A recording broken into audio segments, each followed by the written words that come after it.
NEET പരീക്ഷാ ചോദ്യപേപ്പർ ചോർച്ചയിൽ ചോദ്യം ചെയ്ത NTA ഉദ്യോഗസ്ഥരിൽ നിന്ന് നിർണായകമായ വിവരങ്ങൾ കണ്ടെത്തിയതായി CBI പറയുന്നു.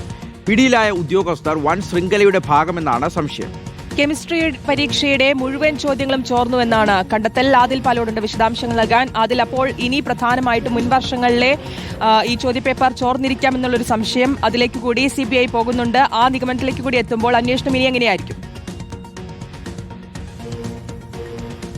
വളരെ പ്രധാനപ്പെട്ട കാര്യം, NTA ഉദ്യോഗസ്ഥരെ കഴിഞ്ഞ ദിവസം CBI ചോദ്യം ചെയ്തിരുന്നു. ഇതിൽ നിന്നും നിർണായകമായി ചില വിവരങ്ങൾ ലഭിച്ചു എന്നുള്ള റിപ്പോർട്ടുകളാണ് പുറത്തു വരുന്നത്.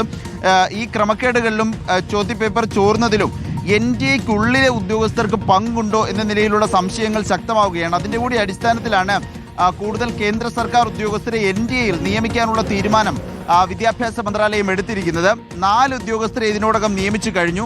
2 ജോയിന്റ് സെക്രട്ടറി ലെവൽ ഉദ്യോഗസ്ഥരെയും 2 ഡയറക്ടർ ലെവൽ ഉദ്യോഗസ്ഥരെയും NTAയിൽ പ്രത്യേകമായി നിയോഗിച്ചിട്ടുണ്ട് എന്നാണ് ഇപ്പോൾ ലഭ്യമാകുന്നവർ. ഇതിനൊപ്പം തന്നെ കഴിഞ്ഞ ദിവസം ധർമ്മേന്ദ്ര പ്രധാൻ മന്ത്രിയുടെ നേതൃത്വത്തിൽ സാധാരണ സമൂഹ മാധ്യമങ്ങളുടെ മേധാവിമാരുടെ, ഇന്ത്യയിലെ മേധാവിമാരുടെ പ്രതിനിധികളുടെയും യോഗം വിളിച്ചിരുന്നു. ഇതിൽ ഏതെങ്കിലും രൂപത്തിൽ സംശയാസ്പദമായുള്ള ഊഹാപോഹങ്ങളൊക്കെ പ്രചരിക്കുന്നത് വിലക്കണം. അത് സംബന്ധിച്ചുള്ള നിർദ്ദേശം സമൂഹ മാധ്യമ മേധാവിമാർക്കും പ്രതിനിധികൾക്കും നൽകിയിരുന്നു. ഏതായാലും അടുത്ത വട്ടം കൃത്യം കൂടുതൽ കണിശമായ ജാഗ്രതയോടെ കൈകാര്യം ചെയ്യണം പരീക്ഷ എന്നുള്ളതാണ് ഇപ്പോൾ NTAയും വിദ്യാഭ്യാസ മന്ത്രാലയവും കാണുന്നത്. അതിനുള്ള ഒരുക്കങ്ങളാണ് നടത്തുന്നത്. അതിനൊപ്പം തന്നെ NTAക്കുള്ളിൽ നിന്ന് തന്നെ ഏതെങ്കിലും രൂപത്തിലുള്ള ക്രമക്കേടിന് ശ്രമം നടന്നോ എന്ന അന്വേഷണവും കൂടുതൽ ശക്തമാവുകയാണ്.